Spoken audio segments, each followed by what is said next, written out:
I want to thank John for helping out too. Jeez. Welcome, everybody. This is the last class of 20 fly tying sessions every Thursday night. And I want to thank all the instructors for their dedication and their really hard work getting set up to do these presentations. And remind you all that FFI is going to have a big virtual expo in November. So look for emails from me about that expo, because several of us are going to be doing demos and workshops. And this has just been an absolute pleasure to do this for everyone. So Jerry? Switch this slide off for a second. Yeah, hang on a second, Sarah. No, put it back on. Okay. Okay, let's go. Okay, Jerry, this is your show. Tell everybody about you and take it away. Okay. Good evening, everyone. I'm Jerry Criss. This is coming to you from Lapine, Oregon, about 30 miles south of Bend, and another probably 15, 20 miles from Sherry. So,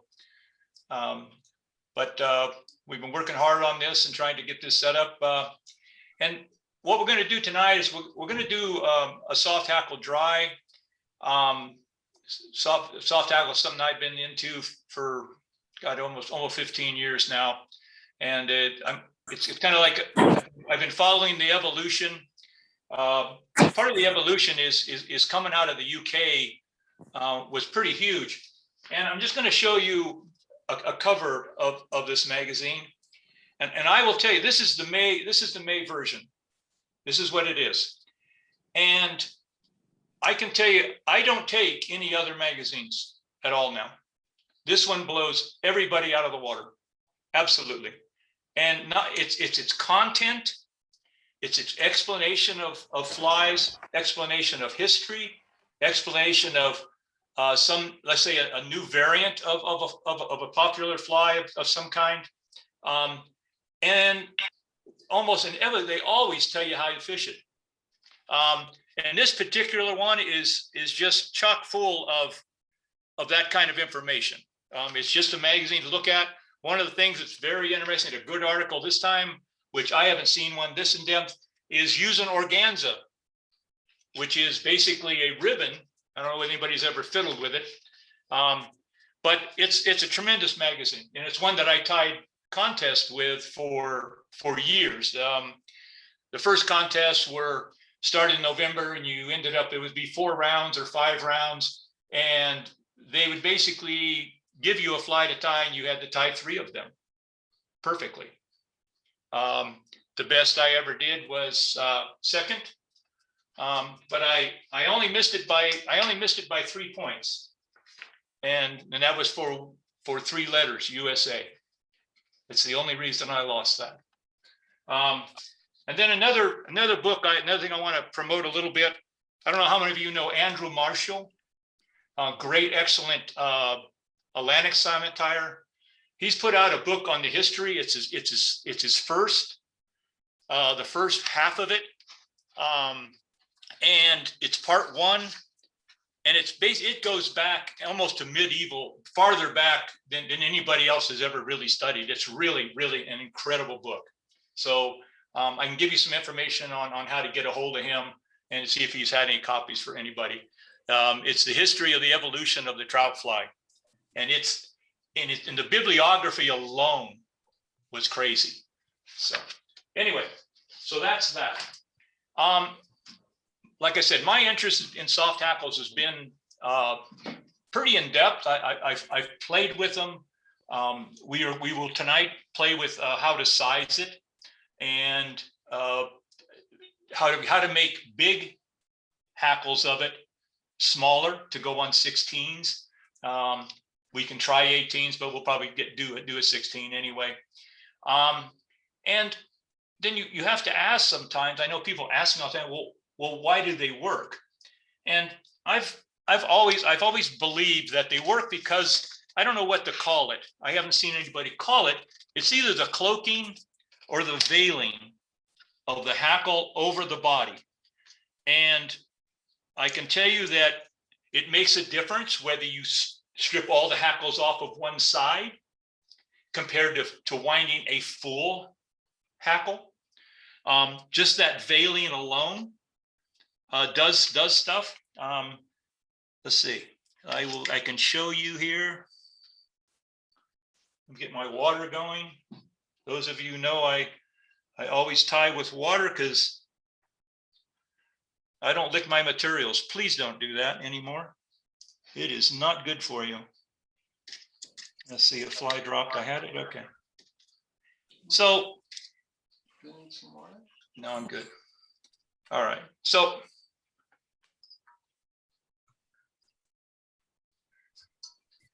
first I get a little more wet.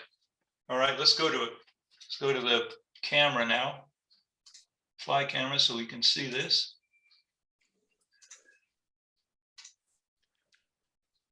Okay.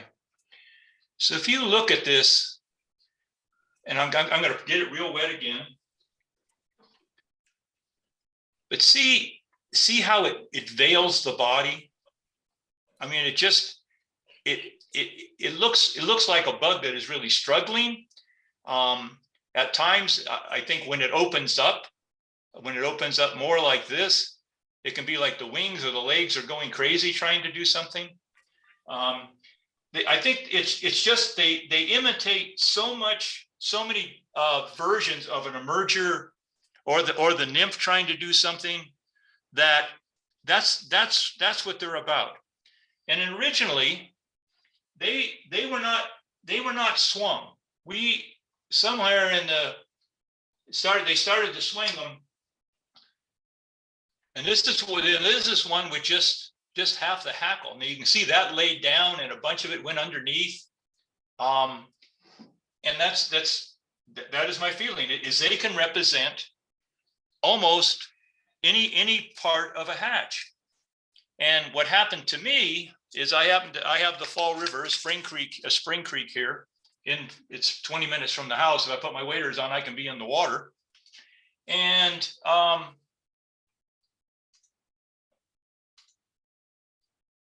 so I was fishing one afternoon, one morning, and it was in the winter, because we have a blueing olive hatch in the winter.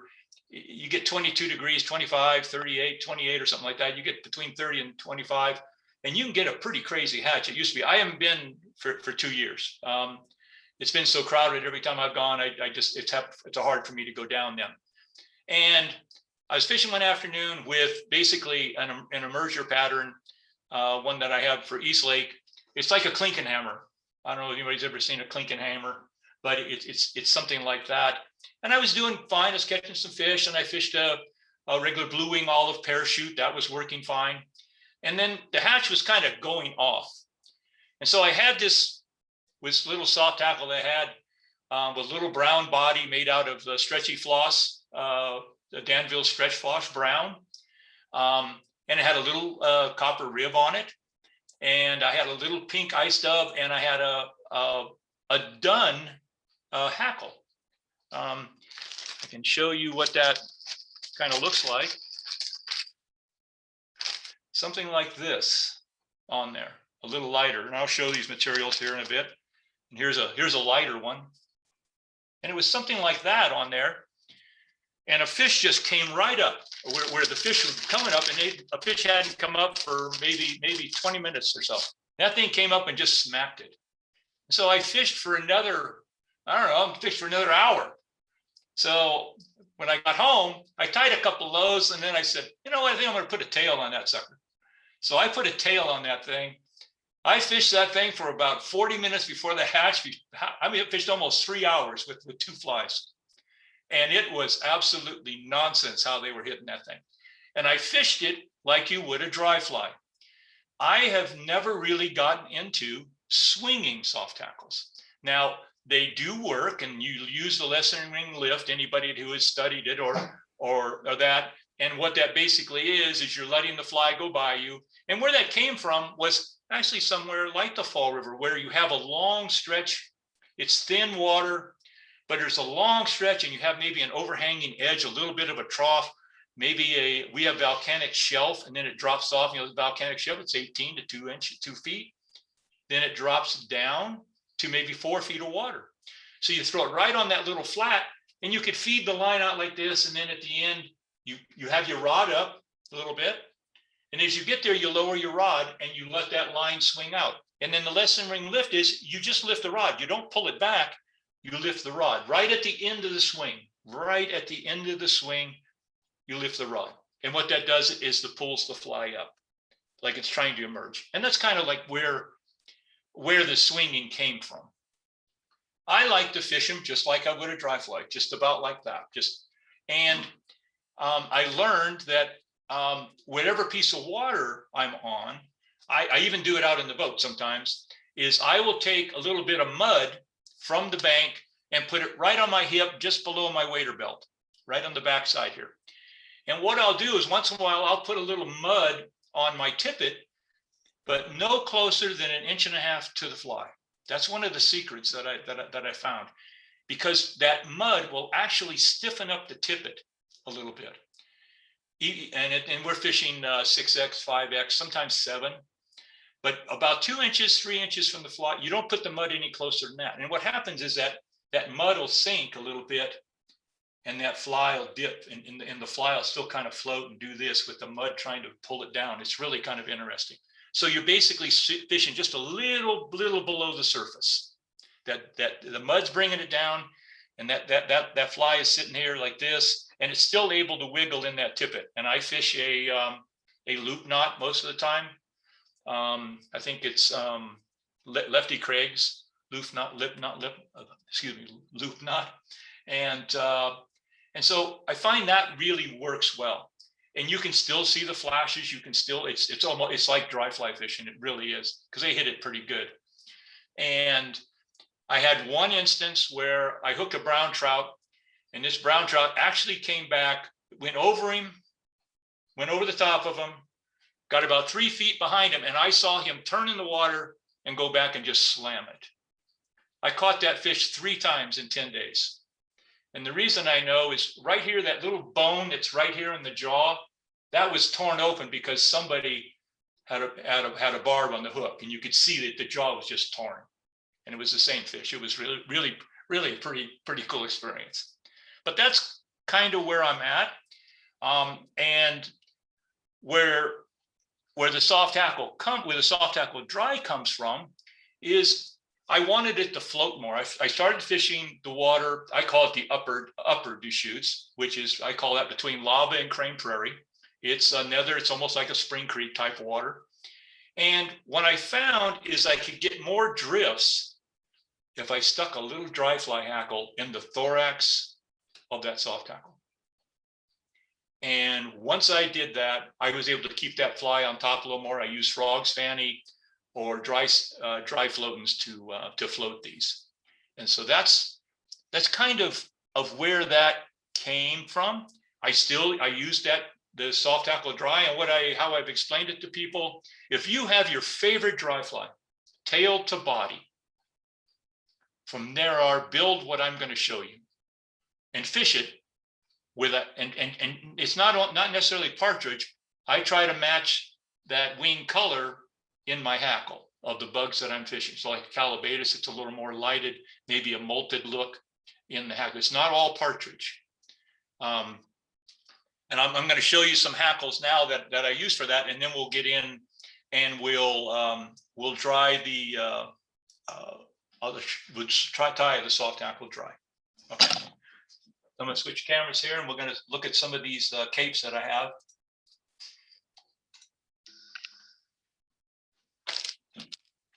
And this is stuff that I picked up from like the old River City Fly Shop, which I guess is totally gone now.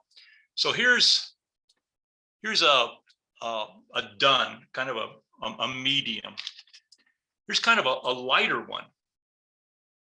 Okay. And here's kind of a real blue, kind of a blue one for a hackle. Okay.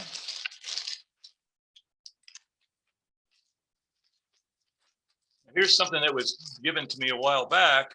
This is kind of one of my prized possessions, Will. it's a partridge that was dyed done. And it is, I've used it up a little bit, and there's a few people around the area that have a piece of it. So let's see, let me get the other one here. This is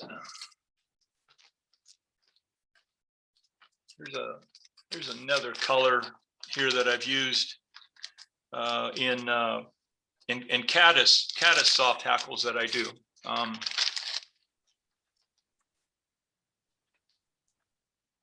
And if we do the show in National, I'm going to do the soft hackle diving caddis that I came up with. Basically like Gary Fontaine's diving caddis, Al, but made into a soft hackle. I'm excited to find out about it. Yeah, and here is another one. Here's another cape. Okay, now let's see if I can find. Let's see the other one. This is an interesting thing from Collins. I think John has talked about this. This is his hen hackle set. You know, a little dry. There's some dry stuff there, some nice body hackling stuff there. And then he gives you the matching color and stuff that you can use for the soft hackle. Now, one of the things I look for in these kind of hackles, in the, like, I guess you call them almost like those Indian capes, Al, is if you take this one here out in the sun, a 32nd or less of the tips are almost like glass. They have this glass shine to them, and they work incredibly well when you can get something like that. So when you find something with those kind of tips, I don't care what it is, buy it, because those tips really can make a difference in some of the soft hackle work. So that's kind of some of the stuff I tie with, because I'm trying to match what's going on, match the hatch like you would with regular dry flies. You're always trying to get the perfect hackle, and it's just there. And that John today, I don't know how many people saw his blog today, but that tying of the atoms was absolutely spectacular. It really was really cool with what the guy went through. Okay, so I have any questions about some of what I've done so far? Okay, well, let's tie a fly here. Get the light hooked up so I can see a little better anyway. Okay, so we'll take that monster out. Jerry, I do have one from Mike Dukas. Yeah. Are they all hen? Question mark. Are they all hens? Yes. Yeah. Almost all those are. Yes. Yeah. And like I said, you don't really find a lot of the colors like I had on the shelf normally, and I don't really know a place to get those except like you go through Collins or maybe Jimmy's Fly Shop. I know Jimmy carries stuff like that. But most of that stuff there, that's been in the last couple of years, because I got so when Don had River City, he had that stuff all over the wall, and I just started collecting them. You know, every time I went over there, I got another one. So anyway, so the materials I'm using today. See, go there, get down and show you that a little bit. Okay, so I'm going to use the gray or dun. This is Griffin. I'm going to use a dubbing that I've mixed, and I'm going to use a thorax color that I've mixed. I firmly believe in mixing colors. When I started using, I don't know how many of you have ever used a Canadian mohair. But if you pull that stuff apart and try to pull it off the yarn piece, there's so many colors in there. It's amazing. And I've read a little bit about it, about mixing colors, and I've been doing that. And so here's the size 22 or 20 dry fly hackle. Here's the Coca de Long, and this is kind of the real silvery silvery tailing. And so that's what we're going to use. I'm going to use this is a hook. This was Fly Tying Specialties. I don't think he's still around. But it's a really nice dry fly hook with the turned up point. This is a light wire hook, a little lighter than I have a little trouble with fish at Crane Prairie with this. They seem to bend it just a little bit. Another hook that I'm having good luck with is this stuff from Moonlit. Their hooks are, and this is a standard wire hook. This one, and it is a little heavier. If I put the two together here, let's see if we can. Let me crank down on the camera here and get a little closer up of it.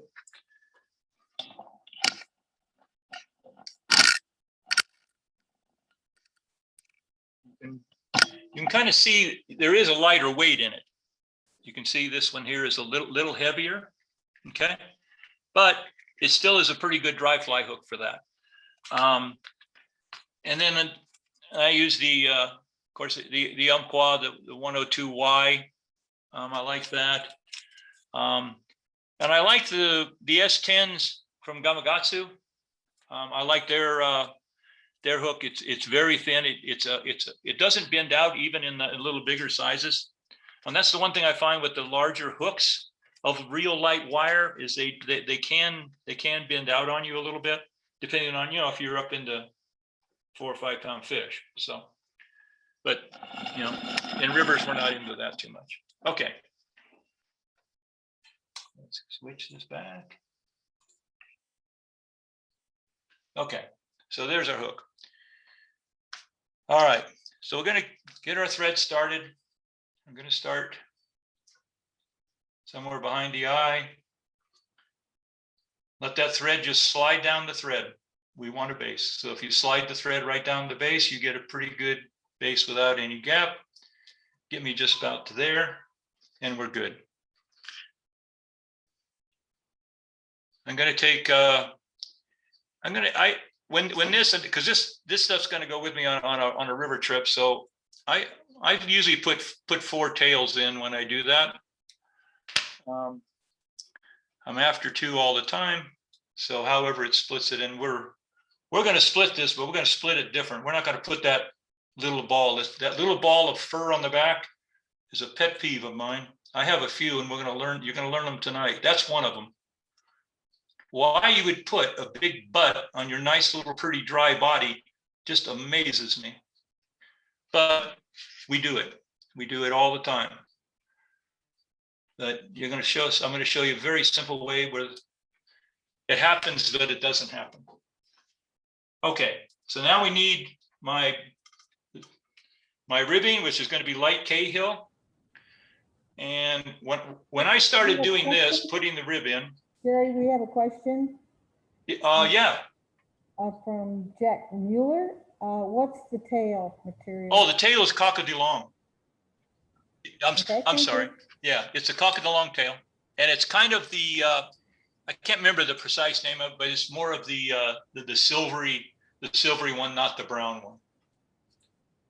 The first time I ever saw coq de long was in San Francisco, before one of the big fly shops at that time in San Francisco down on Geary Street. I think it was the Orvis shop, was closing up, and a guy from Spain was there, and his family had been raising birds for forgot how many years. He gave a great demo on it. Now, where this came from, for me, the light Cahill, was a tire named Ed Berg.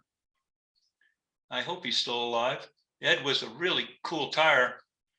And I was sitting with him in Idaho Falls one morning, and I brought him a cup of coffee, and we were sitting there, and all of a sudden he pulls out the light Cahill, and I go, "Why are you doing that?" He goes, "Why do we want put a piece of wire on a dry fly?" He goes, "That doesn't make sense to me." And I go, "Yeah." And then he goes, "Do you know why gold is the normal rib?" And I go, "No." He goes, well, you know what the bugs look like when you hit your windshield, don't you? All that yellow goo. He says, that's my thought. So that's, who knows, but that was his piece on that. I thought it was good. And so the light Cahill works pretty well, keeps you from going to wire. Now, those of you who, I think we got halfway through the thing last time, but this is a bag, and here's the corner torn off, okay? Because it's always a pain in the butt to be pushing the stuff back in the bag. So just a little bitty, a 1/4 inch nick out there, and stuff's not going to fall out of there. And the other neat thing about it is when you pull on it, you can pinch it and you can pull out what you want, and you get that nice tail. I don't know how well, you can't see that very well. That's my fault for the camera, but anyway, because that's going to go up at the other end, closest to the hook. You got that big fat of gob that you took out. All that flared stuff needs to go up near the hook. Now, I don't know how many people have tried to tie ice dub and have an issue, but if I had some green ice dub right now, this dry fly dubbing would be the first thing I put on. And you put on about that much right there. I don't know, can you see that? There we go. And let's see, does this work better if I turn that off? Yeah, a little, huh? Okay.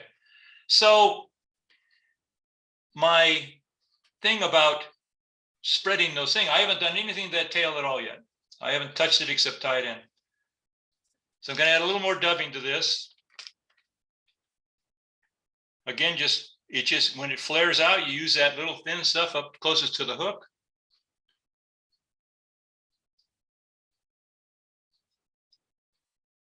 So I'm going to push that up against the hook, and I'm going to pull on it, and I'm going to pull just a little bit till it tightens up.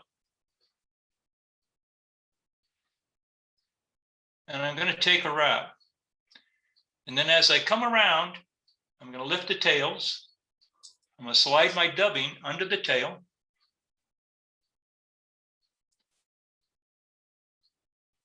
And I'm going to pull it and adjust the tail.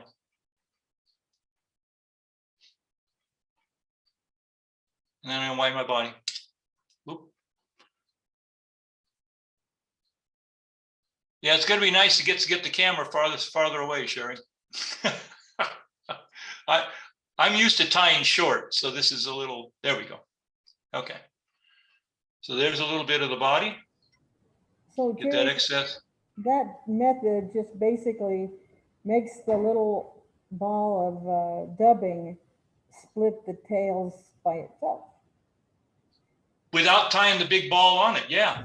Yeah. Yeah, it's not really a ball. It's just you can have that dubbing as thin as you want. And what happens is, because it's dubbing and the tails land in it, when you pull it back, it stays there. When you bring that next wrap over the top, like right through here, here's your tails, here's that wrap, here's your wrap underneath. When you put that next wrap right here, it not only does it, but it also kicks the tail up in the air just a hair because it's on top of that dubbing.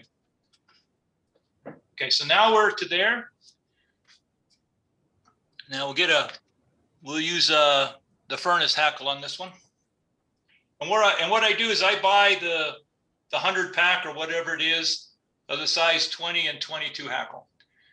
And if you're tying up in bugs, in fact, I've got one here. I got a green drake here, tied the body and the tail, and we will throw a hackle on that later tonight. Okay, so now I'm just going to put, and I want this hackle so the curve curves to the inside. Another thing that I want you to be careful when you tie in hackle like this is make sure that you have a little bit of stem. Can you see there's just a little bit of stem there? Make sure you still have some stem showing. There's nothing worse than having that hackle all prepared and your first 2 or 3 wraps come across and lay down hackle barbs back here over the body. Okay, that's disturbing. Okay, so now we're going to take bluing the thorax, and I like the thorax to be just a little darker. That's why I have a thorax color. I like just a little darker thorax. And if I'm going to put, I think I noted in the thing, if I'm going to put any flash, that's where I like my flash, is in the thorax. Now I think I better back up here because I forgot to pull that rib forward.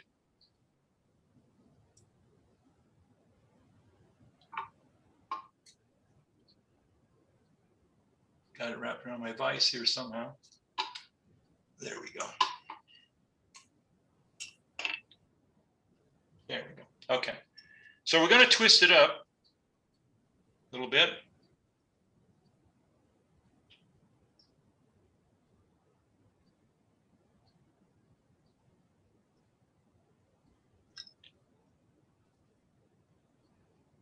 And I'm going to wind it backwards. And that was another question that I'm trying to figure out, and we can talk about that as a subject sometime, is if our ribbing is basically supposed to be the segmentation, isn't the segmentations most of the time indented? Yet we have a giant rib sticking up on top of our dubbing. I haven't solved that problem yet, but I'm working on it. Okay, so now we got our rib in. Don't lose the thread. Uh-oh. Well, we know how to get that back. Okay. Where's my dry fly hackle? All right. Again, we want to put it in, but we do not want to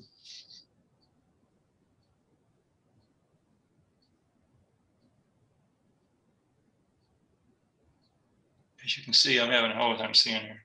We're doing good. Okay, there we go. All right.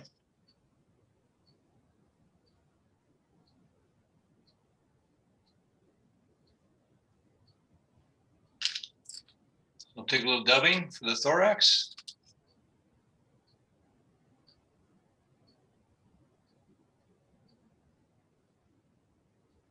So if I'm going to use any kind of eye stub or flash at all, and if I'm going to put it in the thorax, the way I explain my flash materials is, especially in dry flies, is I want a little light bulb, a little light. I don't want a giant light bulb. I want just a little hint of a light somewhere. And that to me is what the material should be. Okay, so one. So get one full turn. The next turn, we're going to leave a little gap. Then we're going to come up and we're going to stop. Now, what I do to the dry fly here, I'm like John, I pull it, but what I do is I hold on to my thread and I pull backwards just a little bit. And you'll see that stands right there.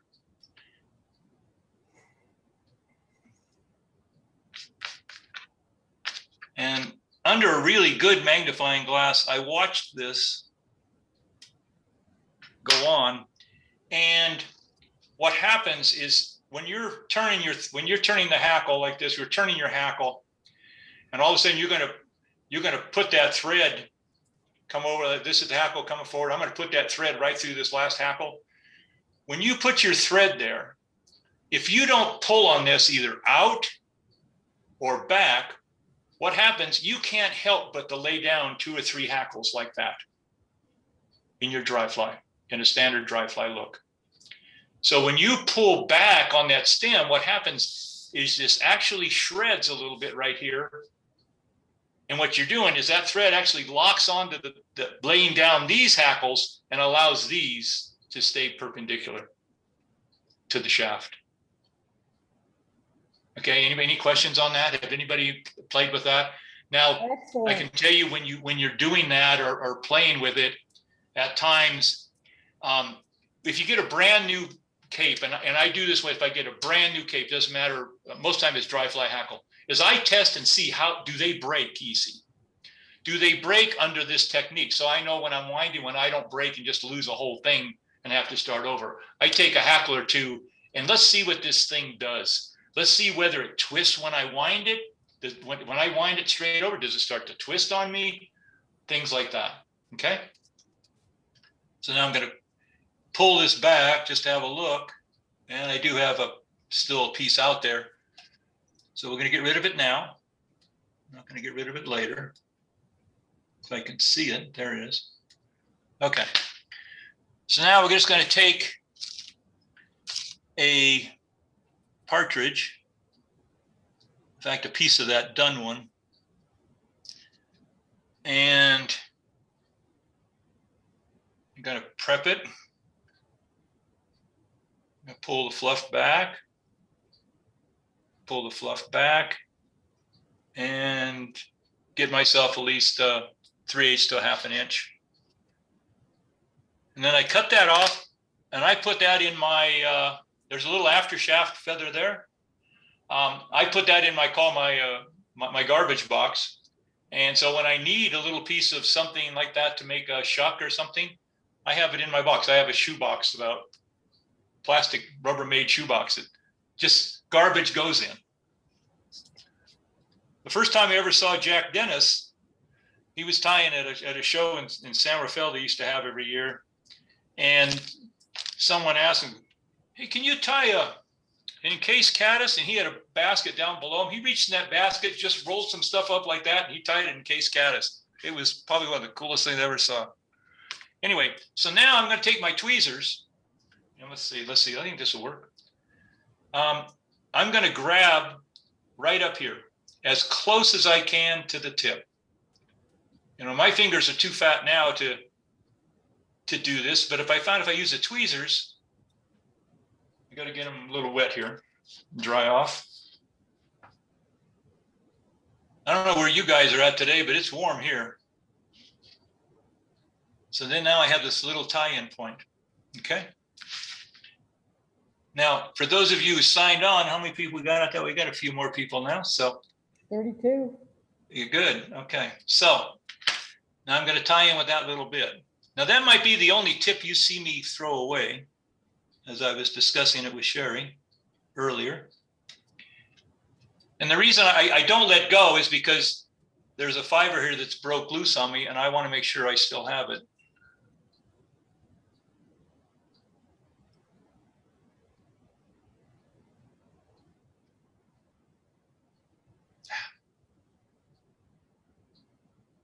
It's so warm, my hands are sweating, so I'm getting materials wet before I want to. All right, let me get this thread spun so it comes back into me. This does not want to do that. I got two that just will not cooperate.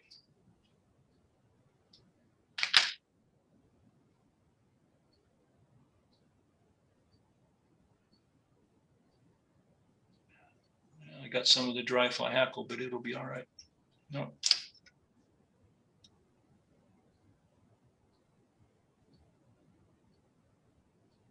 Here we go.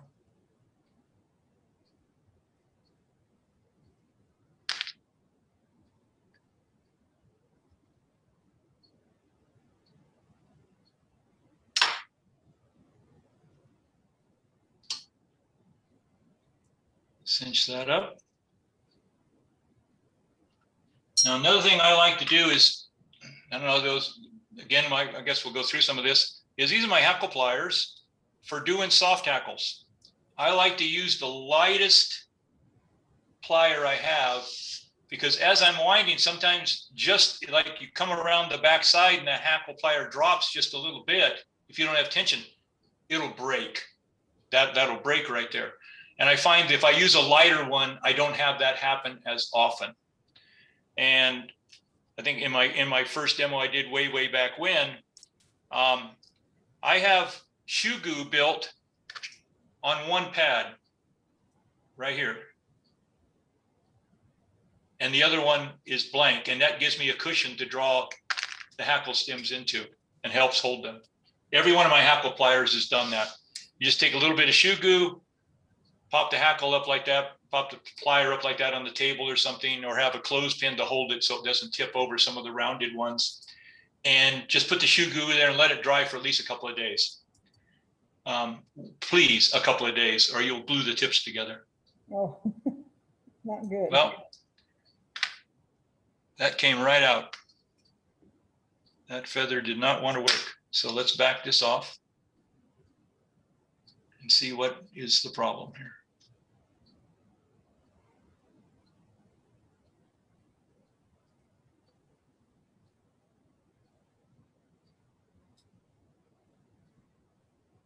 There. All right. All right. So let's go back in, grab that tip again, get a new tip. It's okay. Not going to hurt anything. Saw me lick materials for the first time in a while.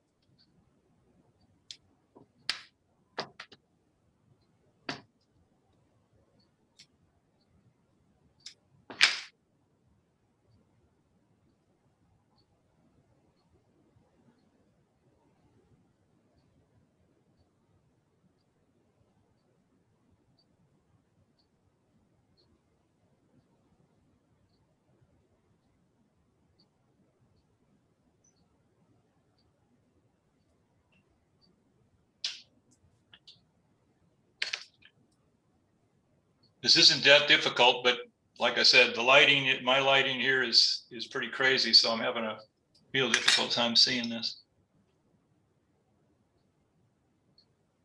Let's see if we can get that to catch there.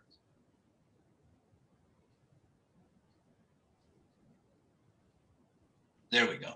Now we got her. I think we got it.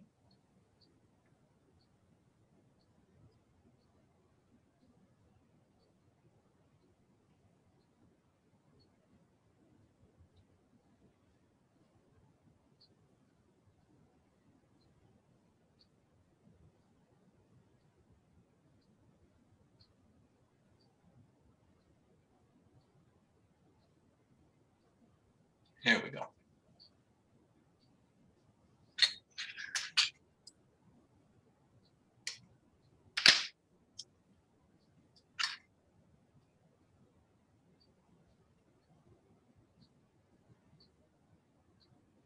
Give him a pinch.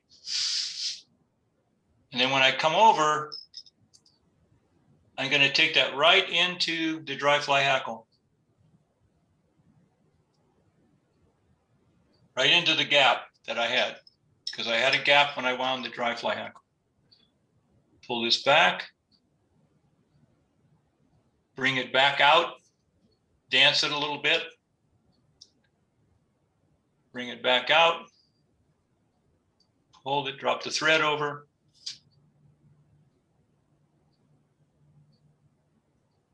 Pull back just a little bit. Line through the opening. 1, 2.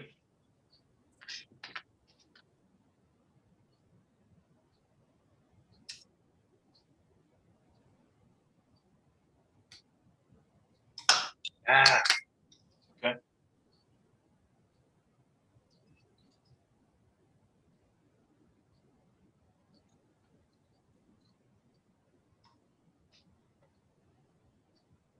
So Jerry, can you explain the purpose of winding that hackle back through? Yes, the yeah, other- yeah. I'll get that. I just broke my thread, so I will explain what that's about. That's first time I've seen that. Yeah. Okay. Okay, so this is a half-hitch tool, basic and old bobbin that would keep cutting thread. Says he doesn't have a ceramic end, so it has a very nice end. And I'm going to do basically my clove hitch, which is two soft hackles, one way and one the other.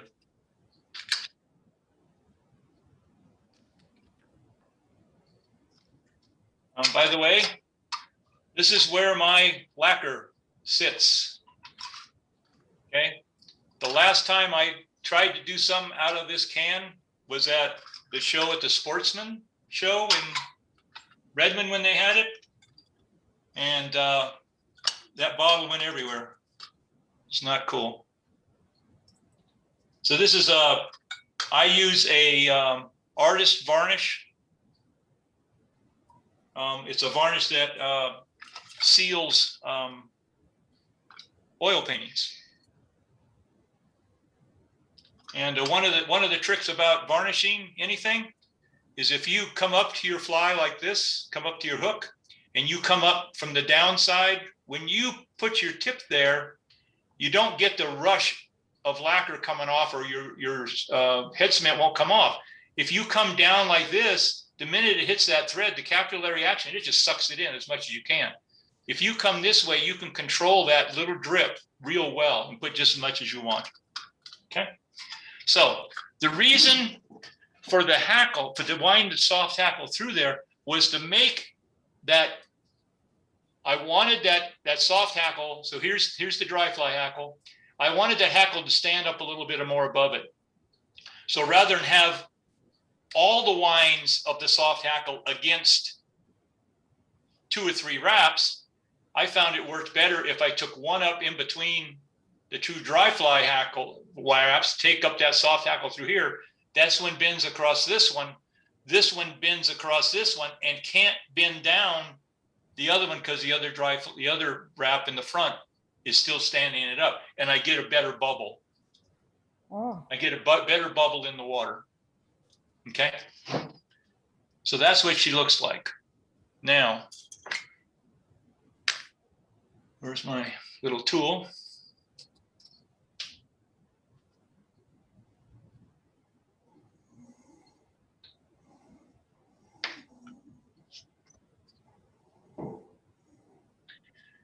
So that's kind of looks like what, and you can see that the hackles can't quite lay down and do the cloaking of a normal soft hackle.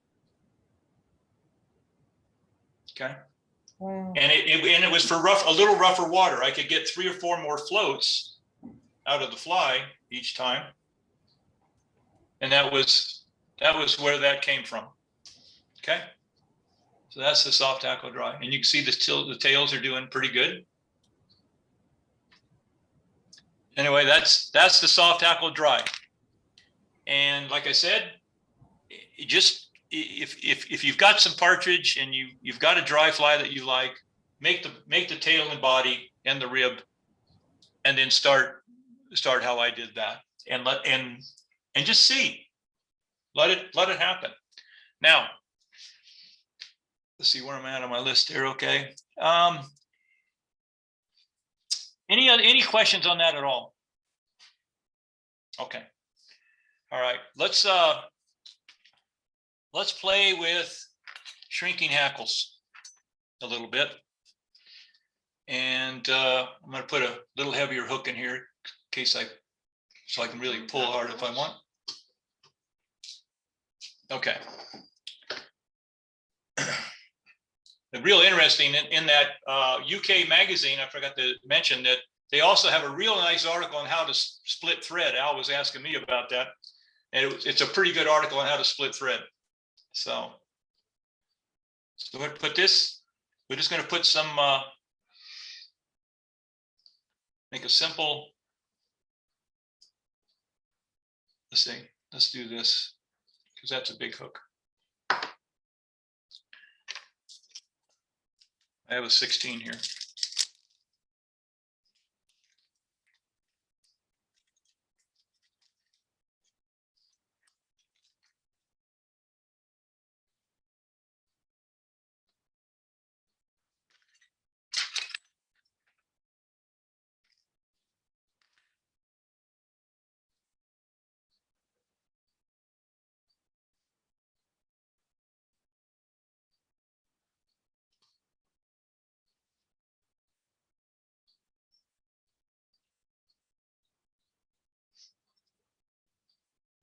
Just wind some thread on.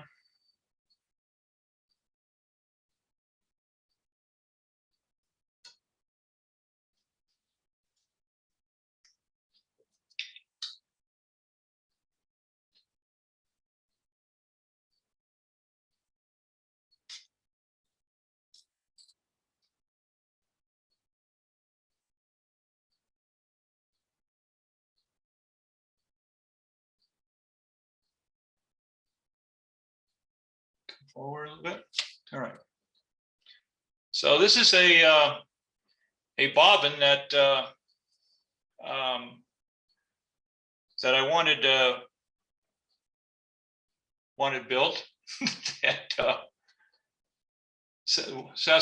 you know, the Sasquatch flies, Wasatch Bob built me that for a long time. And what that holds is it holds those silky, they're called silky spools of stuff that you get at the yarn shops and stuff. And it's really kind of cool. You can control your stuff real well. So we'll put a little flashy body here on.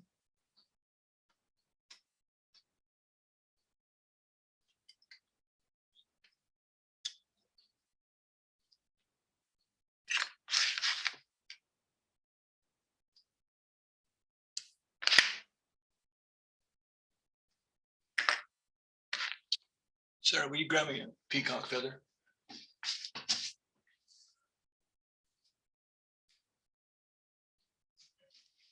Okay, for those of you who saw my view a little bit ago, I have a whole thing of peacock back behind me. I kind of collect it, and it's an interesting material. I treat it like dry fly hackle. I hate it being abused. One of the things, I know a lot of people just come up and cut the tip. I'll show you a little trick to find that break point. I take the index finger, put it against my fingernail, come down here about that far, pull, and it broke. So I don't have to cut it. I know that's the spot. Okay. So I'm going to put a little, clean it.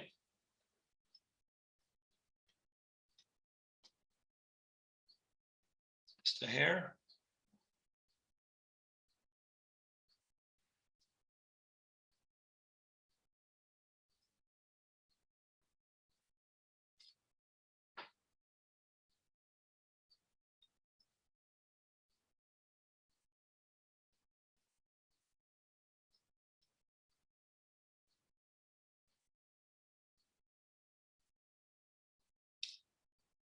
Try not to wrap on top of a wrap. I had to build a royal woof one time, like on a 4/0 salmon fly hook for a guy. He had a wooden carved fish about 3 feet long, and he wanted a royal woof sticking out of its mouth. And my most challenging piece was, how do I find peacock like 3/8 of an inch thick? It's just you know, the barbels, it just doesn't exist. So what I did is, and it's a suggestion for anybody who wants to build up a heavy peacock body, is build it up with ice dub first, peacock ice dub, and then put it on top of that. It's pretty impressive because you can get the body as thick as you want. So now we have that little bitty thorax. Now let's get a big feather here.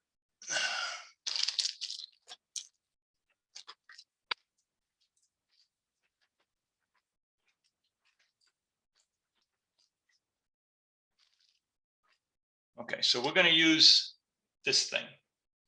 Okay, so one of the things that I found out was, don't go try to use the smallest feather to make a smaller one. Pick a big one so you have some room to work with. You're not working so close to the stem. You have some space to work with to be able to build that. Okay, so we just pluck this thing off.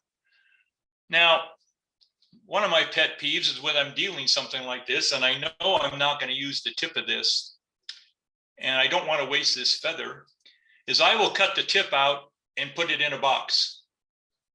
I do the same thing with my dry fly hackle.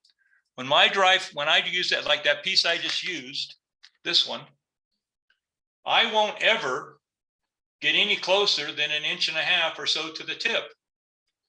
I'm going to put my hackle plier on here and ruin that. What am I going to do with that? What I do with them is I put them in here and I save tips So that way, whenever you want a tip, you have one. You don't have to destroy a feather to do one. You collect them along the way. I also do it with like the one we just used.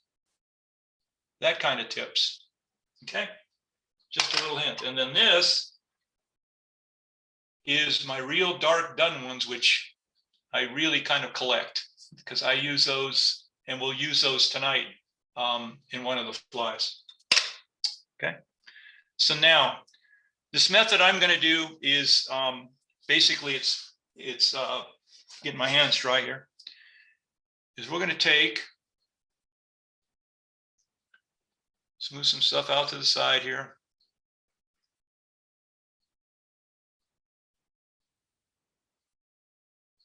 So we got some stuff to work with.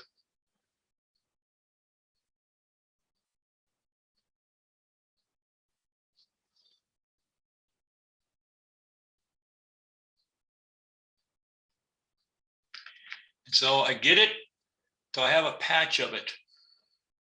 And this is maybe a 1/4 inch or so. Switch hands. And I'm going to take this and I'm going to size it. And then I'm going to grab that with my left hand.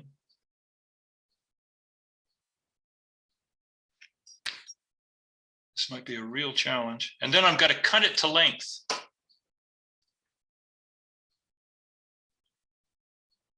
And then I'm going to lay it right on the hook where I want it. And I'm going to pull it down and pull it around. 1, 2.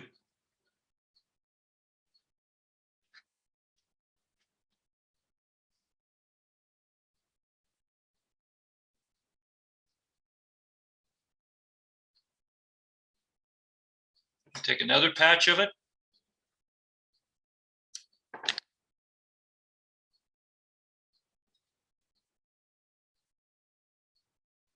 Cut it to length.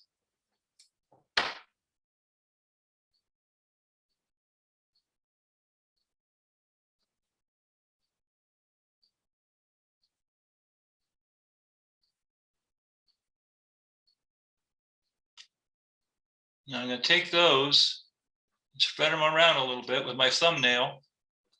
And all I'm doing is pinching my thumbnail against the hackle. You can see I'm got a little gap here. So I'm going to fill that in. This is kind of the slowest way to do it. Not my favorite, but over time, because I don't fish that many little ones like this.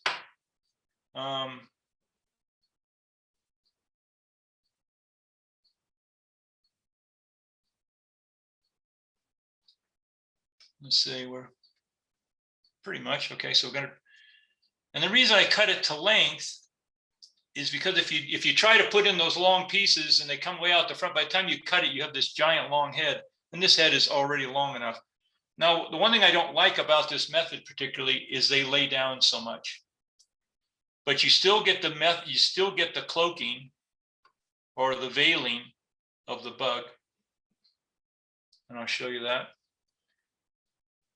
Okay, so that's about as much as I want to put in there. I got a kind of a long head on it. So sometimes what I do if I get the long head is I'll put a little piece of peacock in the front of that. And then I take my lacquer. Anytime I'm near peacock, I just lacquer my thread. Little 1/2 inch of that and wind that in. And there. Now,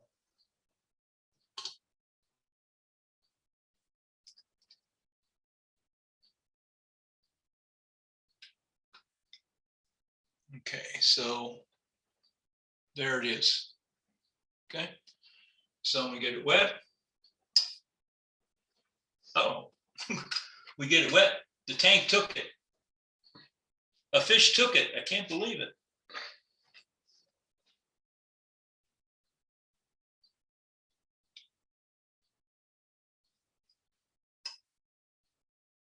Okay.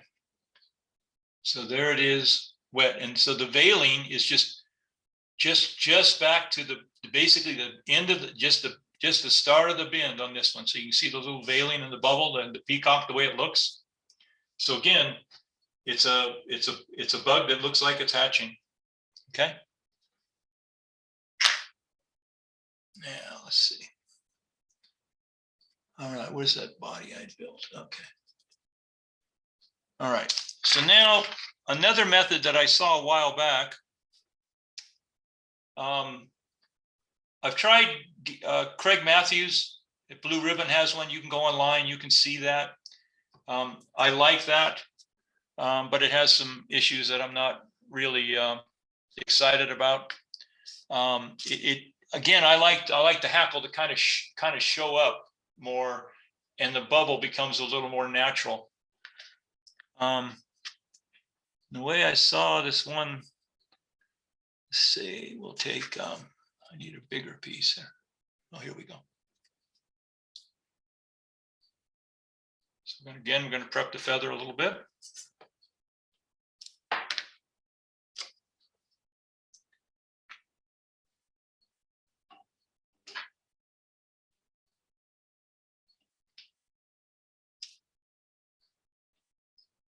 Get some thread on the hook. Jerry, can we interrupt for a second? Jim Sure. Ferguson has a question and he typed it out, but I'm not sure of the question. He said, Well, open the mic up. What does he want? yeah. So, Yeah, what I was after is you were sizing your veiling and you had your fingers in front of the camera. So were you sizing it the length of the veiling to the hook shank, to the hook, to the body? Oh yeah, okay. I will make them shorter, but I don't make them any shorter than basically the hook barb. Okay. Okay. Yeah. Because that's about because like the old soft hackles, the partridge orange, partridge greens, those the body was actually short, almost just to the hook point, and then they went from there. I like the body anyway, so the material came back just to there. I like it a little bit longer than that, and it seems to work fine that way. Yeah, thank you. Again, it's I have stripped half of it off on some flies, half the feather off of one side, and just to see how different it would fish. It really didn't fish too much different. Okay. All right, so here's a pretty good size one. And so what we're going to do with this, it's actually gotten darker in here. Huh? Oh, let's try this. Maybe this will help me. Give me a little more light. Yeah, maybe. A little bit. Okay, so we're going to cut the tip off like we did before. Now, do I save that one? Probably not. Now, what we're going to do is we're going to put this on here.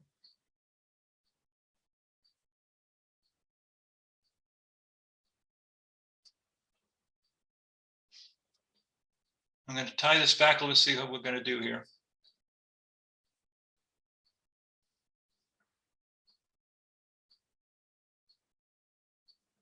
I got to be a little closer. This is a method I saw a while back, and when Sherry and I were talking about it, and it's one of those that I found that I kind of liked, and I played with it for a little bit. So basically what we're going to do with this now. Orvis, long time ago, Orvis. Yeah, this is that one where we drive forward. Yeah, it's pretty interesting. Yeah. Yeah, it's kind of cool. All right, so now we're going to take this hackle.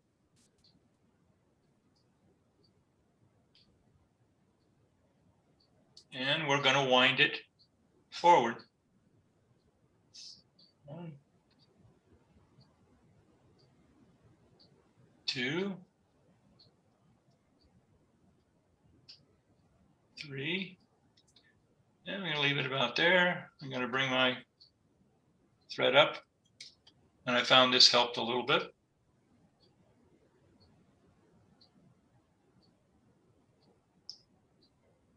Dancing it through the hackle. Get up here in the front. Grab that hackle like that, and like that. Clip that off. Get a little moisture on my fingers. Hold on to my thread. And I'm going to push this forward.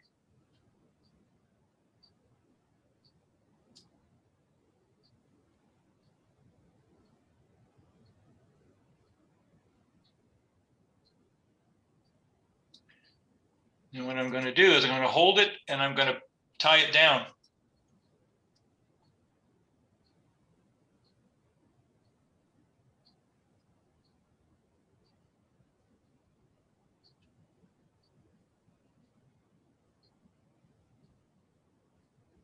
Okay. Now I'm going to come back here.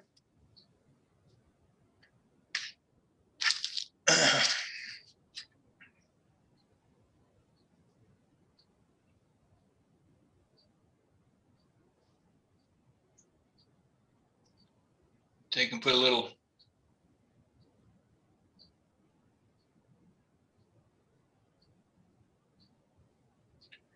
body on this. Pull, pull, pull till it tightens up. Here. You'll see a little sparkle in there maybe. Okay. Come up here.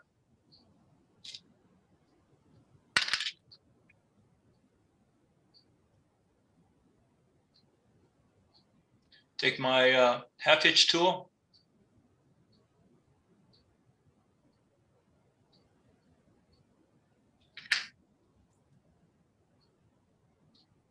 We'll wind up against it to make a dam up there.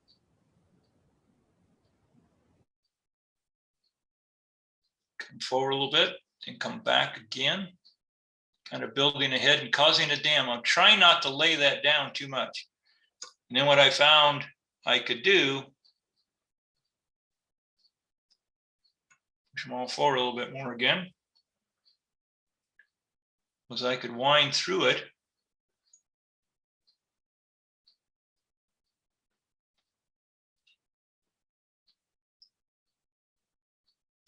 Come out and then hit this dam again.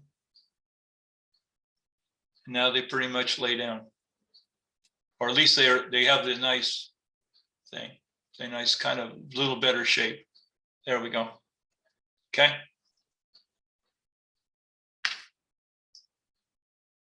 And this is actually a little long, but again, this is one of those. If you're going to do this technique, what I found, how to really get it nice. These are a little long because they're back to about right here, but it's not bad.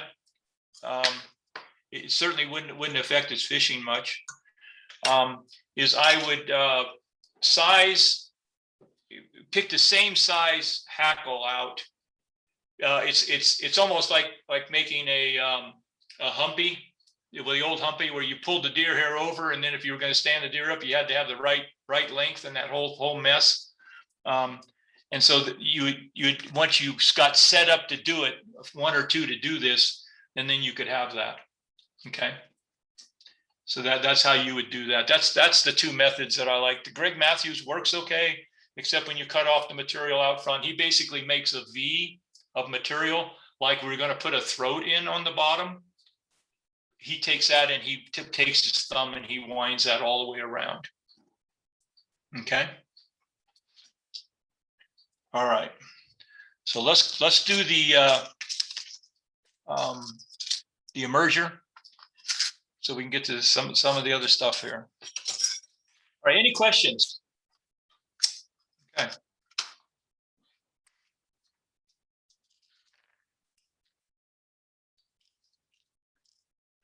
This is this material's here. This is let's go to that real quick.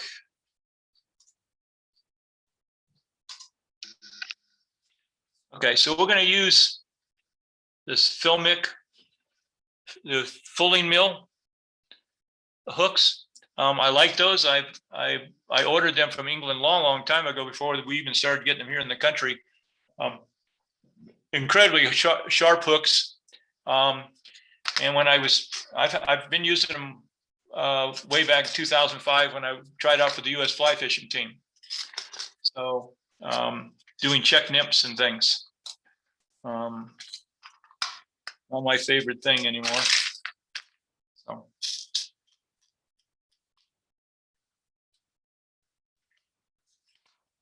And they size a little strange. This looks like it's awful big for a 14. So we'll get this in the vise. Oop, sorry. Okay. So we'll use our dun thread again, our gray.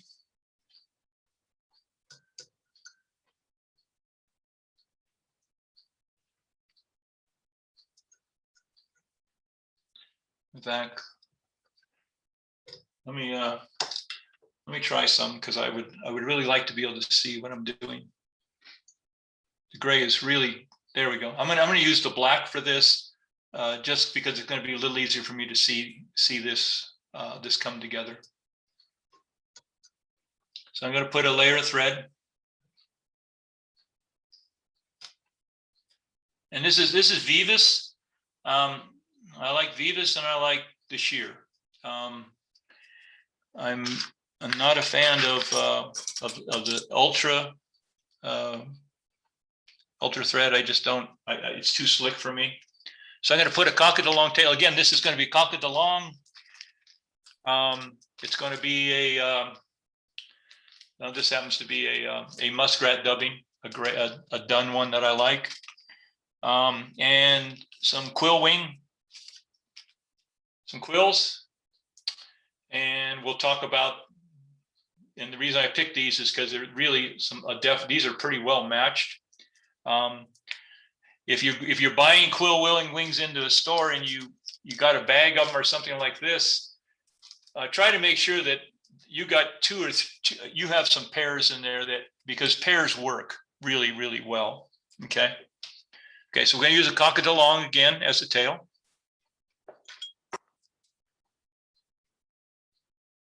And I'm going to put in a few of these this way. I don't. If I spray this tail, I really don't. It really doesn't matter whether this tail sprays out on me or not, because this is an emerger, and so they can be failing. They can not be all the way dry. They can be whatever. So we're going to tie this one in.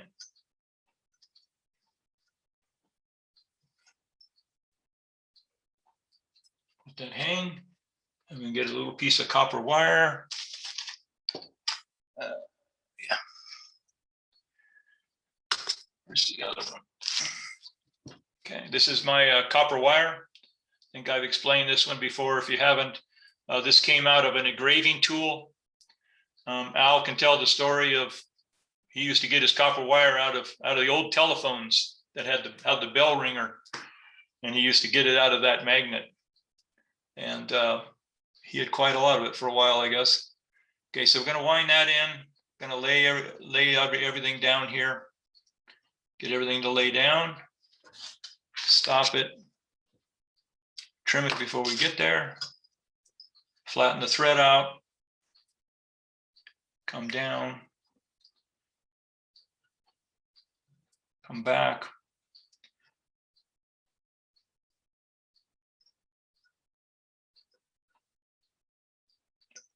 Down back behind here. And now what I'm going to do is I'm going to go a little further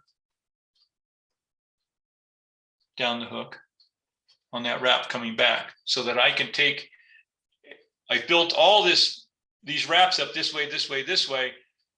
So if I want that tail a little finer now's the time. I left a little gap in my distance so that now I can put in the real fine here. I can go a little finer back here now. And so my butt will be just a little bit thinner. Okay. All right, so we'll take my little muskrat. Again, this is got the little cut in the tip. You want to get it down there, just shake it and it bunches up very nicely down there.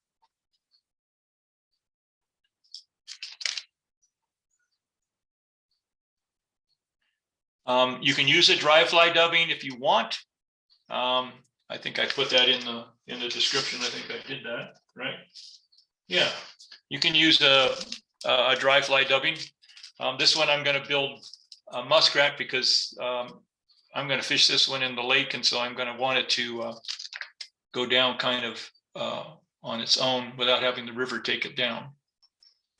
Because you are using a heavyweight hook. This is a heavyweight nymph hook.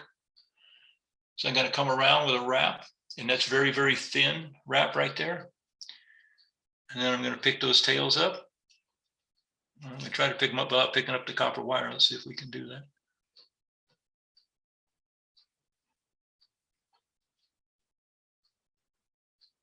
We're getting the whole thing. That's okay. Won't hurt.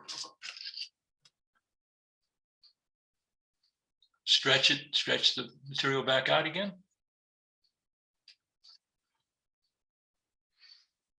Bring that body up.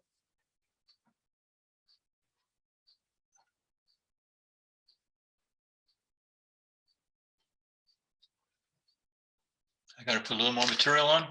If you got to put material on, don't go to the end of your wrap. You see you're not going to make it, unwrap and come back. That way you can mix it back in. I can mix it back into right in here. And I have some room. That way I can make it up. If you get too close and you don't have much room, you can't get it. It won't look right. You'll have this big lump there. Usually is what happens.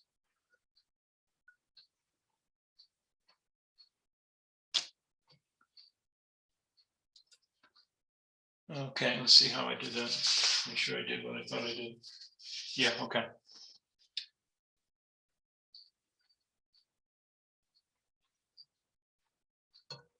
Pull a little bit of this out.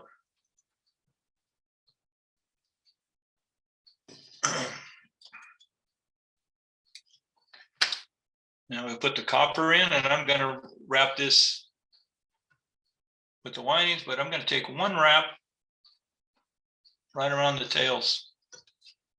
Then I'm going to come up. It's almost like a little half wrap. Come up. I usually expand my rib gap as I come up a little bit because that is more of a natural look.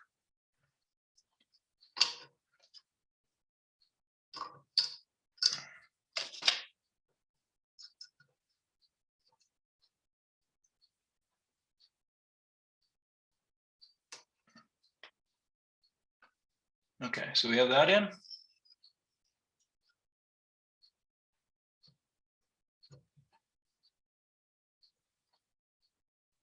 I'm just roughing that up a little bit with my fingers. Okay, so now we're going to put a little throat in this.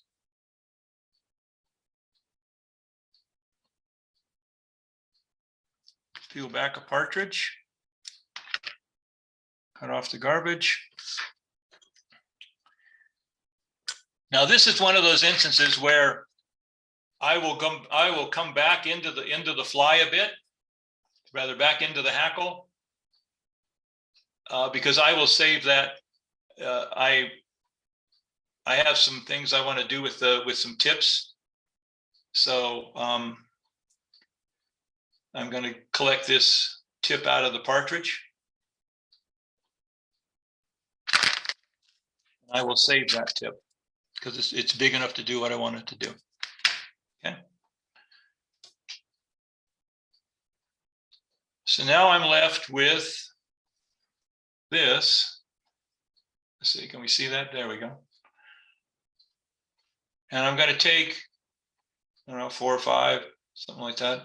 I'll try to divide this in half so I can do 2, so I can do another one if I needed to.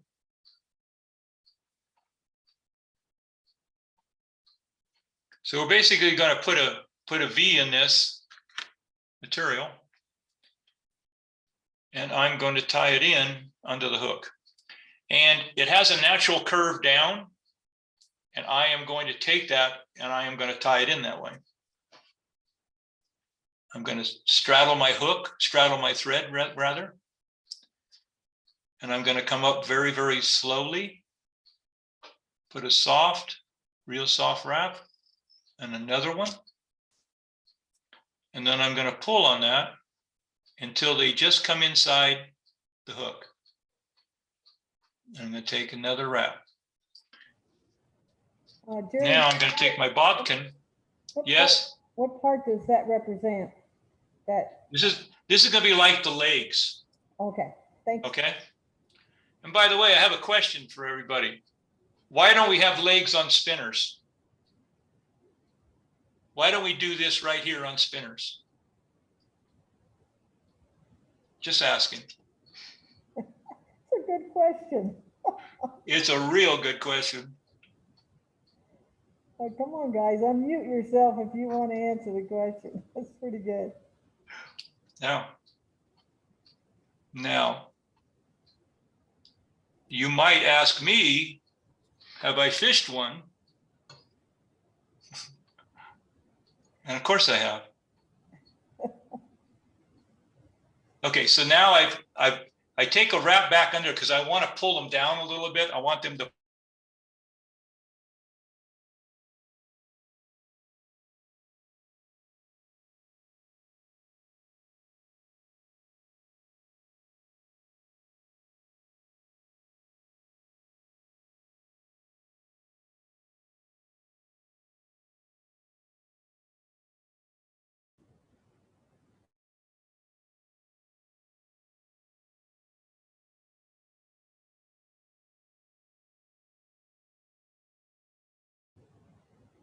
Jerry, your camera froze.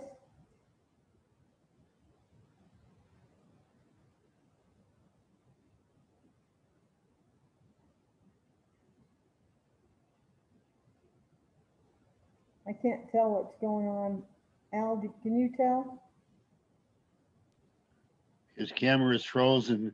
My first question would be to ask how many cameras are plugged into how many USB ports? Yeah, I don't know. Yeah, without Jerry here to answer that question, I don't know, but if you get more than one camera per port, it can cause some trouble just like that. More than one camera per port. Like Per in a- computer port, Oh, computer port. yeah. Okay. Well, he probably will figure out there's something wrong. And, Or he didn't pay his internet bill. oh, yeah, they cut him off. John Correct is right. That's the whole deal right there. I'm sure it is. This is, let's see, he's completely gone, I think. Let me look at my list here. Yeah, he's completely gone right now. Hey, Al, is But that we're a waiting problem? for, Al, is that a problem if you're running cameras into a USB hub and then running a hub into just one port? Sure is. You can run one camera into one port and you can use a USB hub to do it and then do a mouse and maybe a Wacom tablet or something like that. But if you got two cameras going into that USB hub, you got a problem. Okay. Jerry, can you call him on his cell phone? Yeah, I can, let me see. Because I know he wasn't using his cell phone. while we're waiting for Jerry to pop back on, I just had a question since this is the last Zoom session. I just wondered how much money we all spent on either new computers or camera equipment for Zoom classes this year. Hey, Jerry, what's up?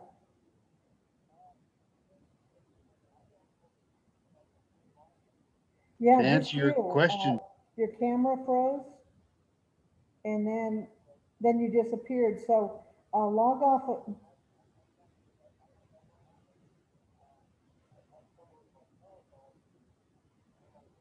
Yeah, just go ahead and close and go back on. Okay. We're chatting away. We'll wait for you. Al, I think you ended up buying a new computer and I used the Zoom session as an excuse to buy a new camera. Zoom has bought me many new things. Are logging in from more than one device? Truth of the matter is, John, the last show that I went to was the Conclave in Bozeman. It cost just a little over $2,500 to make that show. Okay. Travel It expenses, was a closed Zoom a place to park the RV, all the junk that goes and into then going to a logged show. in. And so I figured that show cost me $2,500. And I demonstrated probably in my 4 hours of demonstrating time, I demonstrated to probably somewhere around 50 people. And that I spent less than $2,500 on Zoom equipment. And I would say in using that same equipment, I probably have, I don't know, demonstrated to at least 1,000. Cool. All right. He's back. All right, I'm back. I have no clue. Like I said, my landline has been insane. So anyway, get me back up and let's go.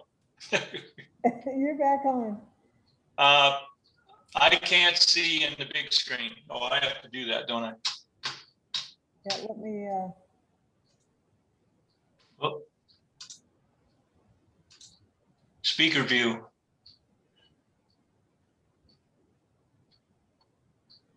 Did I you think pin me? Sherry needs to, yeah, let me, find him here again. Yeah, you need to pin me again, yeah, I think. needs to spotlight you. Yeah. Oh, he's gone again. Hang on. There he is. Ta-da. All right. How's that? Yeah, that'll work. Okay. Technical difficulties here in La Pine. Yeah, Okay. All right. short-lived. Let's go. All right. So now here's a set of quills that I've been chewing on. Okay. Now, another thing to look out in the shop if you're going to buy quills to do wet flies or to do what I'm going to do here. We're not going to have a lot of time left here anyway, so we're just going to take our time with this. The useful part of this feather for making the wing itself, and you can see that they're off a little bit, is right here. See this line right here? This is the useful part. You can go in here just a little bit, maybe, when you're putting it together, but your tying thread is going to have to be in this soft stuff. It's the same thing when you do D-wings, like on a Lady Caroline or something like that. And the reason is, this will show, this is a pretty good feather to show it to. Let's see, get it against something. There it is right there. Okay. See this thickness right here? When you get up to that line, it disappears. This is the stuff that causes the fold when you squeeze down your thread on a quill that you've built out of, say, this feather, and it was that long. That's what causes it to fold and to crumble in the wrong way. Is that pith, I call it. It's just the stuff of the barbule. Okay. So we're going to take a little swatch out of this, about half the gap.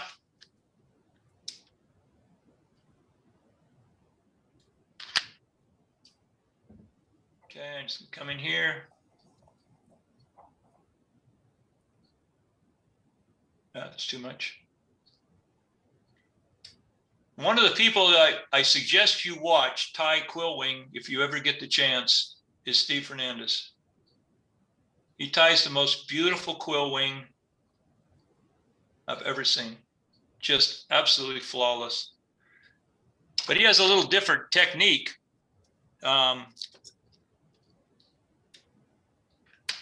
For tying it together. He basically ties the two slips together with a figure-8 knot.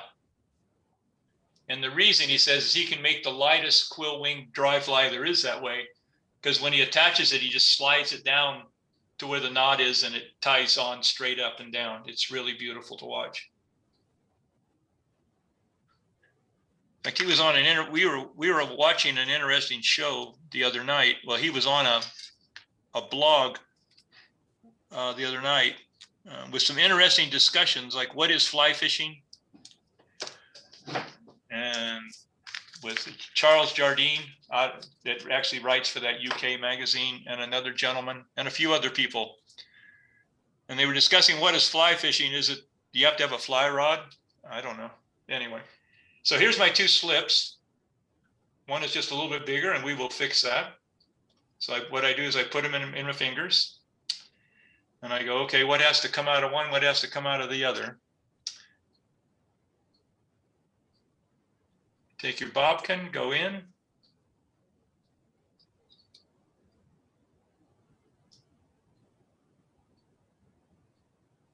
And pull it out.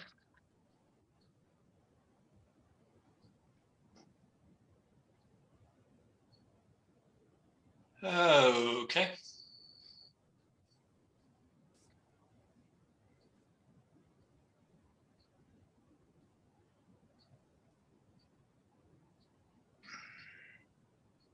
My hands are so wet, it's pulling them apart. You want a towel? No, I'll be all right.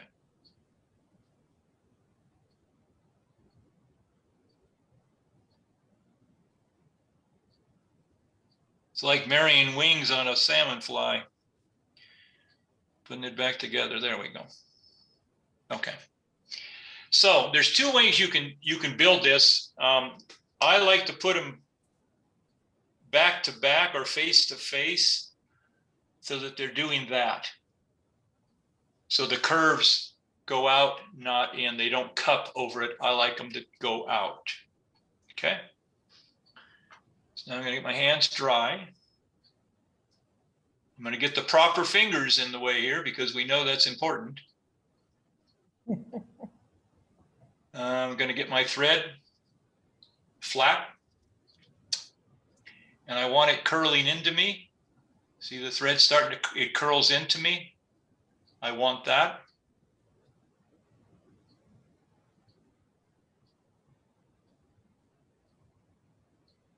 And I'm going to put my finger down on the hook. That's how far down I'm going to go. You're not up here. You want to be down here. Because what you're trying to do is to keep that quill from coming down the side of the hook. Now I have my fingers there. I'm going to slide my fingers down. I can feel the hook. I'm going to take my thread wrap in. It's curling very nicely to the back. I'm going to come down.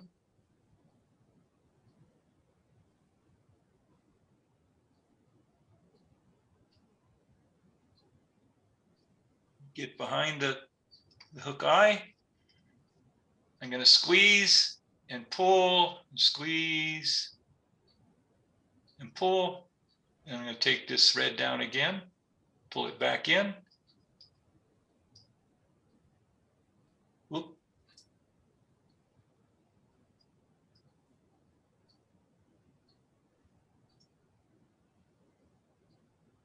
I've lost the front of the hook. There we go. Ah, got too anxious. There we go. There we go. Beautiful. The nice thing that happens, like when Steve ties that thing on the way he does, is you don't have all this garbage. It's just a beautiful, beautiful tie. It's not like when you're tying the dry fly where you're laying them forward and then you're building all that thread, all that thread, all that thread, all that thread to stand them puppies up. You just put them on top. It's part of how he does his art flies, is that fly, those feathers go together, that wing goes together, is totally built in his hand. Everything. Okay, so there we go.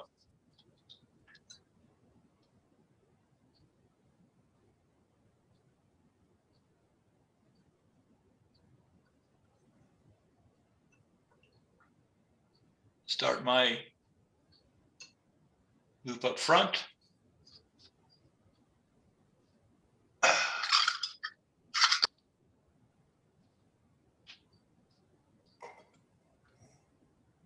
Lacquer that thread. few little drops, just a couple of drops. Continue the wraps back.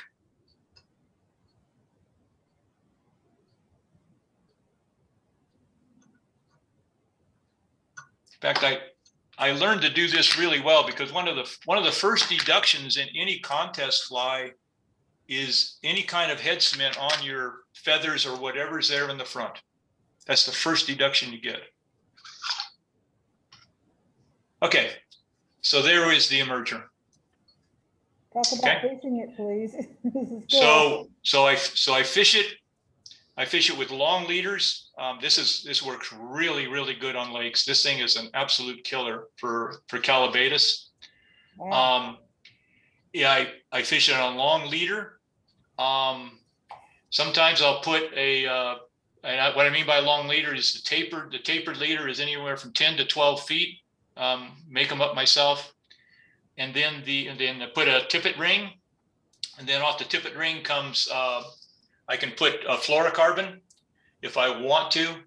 I don't find there's any much advantage. It does sink a little bit, but I do okay with just a mono of 8 to 10 feet. So we're fishing 18 to 20 foot leaders. Okay. I see a couple of questions. Anybody, is that one that just came in? Let me see. I got part of that. I'll open the chat.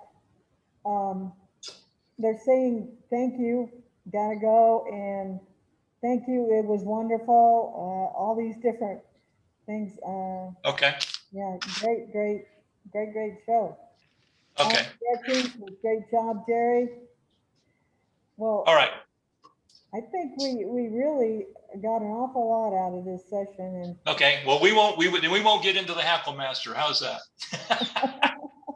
Shall we tease him? well, it's let's see, it's 6:38, and Yeah. you might have a lot of people getting hungry by now. Yeah. It's okay. It's fine. But Jerry, this was an outstanding presentation. Yeah. I did Yeah. notice that when you were explaining Hackle and the way you held your hands, we could see that clearly on the camera on where the hackle and the thread goes and how you. Oh, for the quill wing, yeah, you can. And like I said, if when you're working it, if the hook is there, and this is pretty much how it goes. I mean, it literally. And you can just see if I try to do that here, see how the angle right in here is where the damn, I mean, it just doesn't work here like that. It just, This is very, yeah. very helpful, and I got Yeah. a lot out of it. And we still have 21 people that stayed through the full class. So Okay. we're all looking forward to the next series, and we'll be Okay. moving those dates around the FFI Virtual Expo so we don't interfere with that. And I'll be And sending. somewhere in between, I will have the Hackle Master for people to see, so they can see what they, just to show you what it is. Just give you a hint. We got a couple of minutes just to make sure. I'm going to tease you a little bit. I know I've teased Al and Gretchen enough. All right. So here it's basically a dog flea comb. And what I'm able to do is I'm able to mix different colors of fur. Let me bring back up to this other camera here. Okay, so this is blue and purple. This is gray and dun, and this is black and brown and dun. And then here is things that are going to go into a dubbing loop. Now here is 3 colors. There's yellow, teal, and orange in there. That's going to go into a dubbing loop and become a hackle. Here is a green drake hackle. Doesn't look like much, but there is yellow CDC and green CDC in with a done partridge. And when you wind it on the hook, you get all the blending of the colors. My goal when I started this, and I have a couple of flies built that are 8 and 9 colors, was to build a Soft-Hackle as gorgeous as an Atlantic salmon fly with the coloring like that. Okay. Another thing we'll show you back then is this little monster. I have flies where I've tied all 4 colors of this at one time. There isn't a bobbin. It can't go through a bobbin. It can go through one tube. And basically what this does is I can control those 4 wires and keep them absolutely parallel all the way across the hook shank. Well, that'd be interesting to see. Yeah, I can do 2 wires, you can do 3. Anyway, that's something else that will come up probably for November, but that's Yeah, things that are coming. Maybe we want to start out with that one. Anyway, there's a question. Yeah. What brand of fly tying vise are you using? This is what they call, if you go online, it's called a J vise. I think it was, is it Dick Charles, I think, and a guy out of Poland or the Ukraine basically designed this vise. I can back this up a little bit if you really want to see the vise. Yeah. This is the this is what they call the midge head. It has another heavy head that is like a standard, you know, it looks like the standard, it's a little more bulkier. And then there's a really, I mean, a monster piece of thing for making saltwater flies. That's the 3 heads. It does rotate. It's not a balanced. And what I mean by balance is you get up here and it will stay, but you have to move the hand wheel. And the hand wheel is absolutely fantastic. Yeah, I have one just like it, Jerry. Yeah, I love that vise too. Yeah, this hole right here, you put a long pin, it's a long piece of metal, put a pin in here and you line it up with your hook shaft, gives you perfect rotation where this isn't going like this. But this midge jaw, you have to be very, very careful with this. My second one, I sprung the other one. It really is for, you don't want to put too heavy. You can put a heavy, a nymph hook in it up to I wouldn't go any more than a 12 heavy hook in it.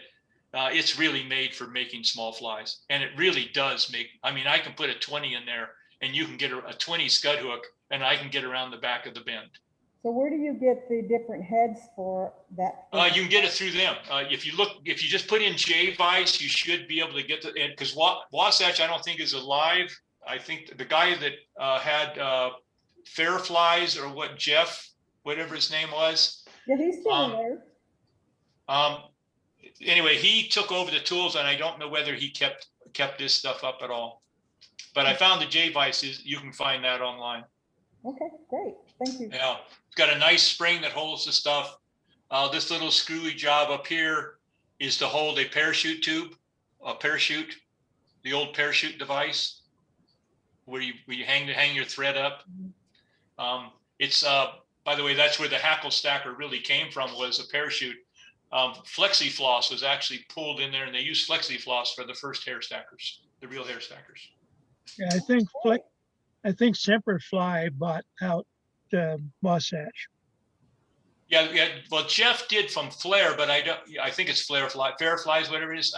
He did, but I guess he sold it too or something. So, Okay. yeah. No, this has been a great vise. And another reason I like it is when I'm doing my hair hackling, I can lay my hand in here and I can hold that and I can spin that fur around anywhere I want till I get it so I can clean, so then I can start wrapping. It's a really nice advantage. I can really lay my hand here. And sometimes when I'm really tired and I've tied too many flies, I can put my hand in here and I can still keep tying. Well, Jerry, this was absolutely wonderful presentation. Yeah, I'm sorry we didn't get to some other things. It's like the Petagene tools. I don't know how many of you have ever tried to use the Petagene kit. I would suggest you if you haven't, try to find one. I don't know whether he's still making them. Another thing to pick up is this clip here. for doing hair hackling and for picking these. That's what these hackles that I had showing you a minute ago, that's what's going to happen to these. These are going to go in here. I'm going to pinch it, and then I'm going to cut these to length. Well, That's I what think happens. we've got good subjects for our, at least 3 or 4 of our first classes. Yeah, yeah, Start yeah. moving up again. Yeah, and I'm also going to do in honor of Al, I'm going to do a thread spinning class. Oh, that'd be really So, good. yeah, there's a So, couple of people in California are probably the best I've ever seen at it. Dave Cruz is probably one of the best I've ever seen at it. And he's also making Wonder Wings and stuff. He's magical. Well, I really appreciate everything you've done and how hard you've worked to make this happen. And a little expensive because you did buy a new computer, and we thank you for that. LB, I want to get rid of the tin, but other than that, I'm okay. No, we're doing good. No, I'm thoroughly satisfied. I will get the lighting better.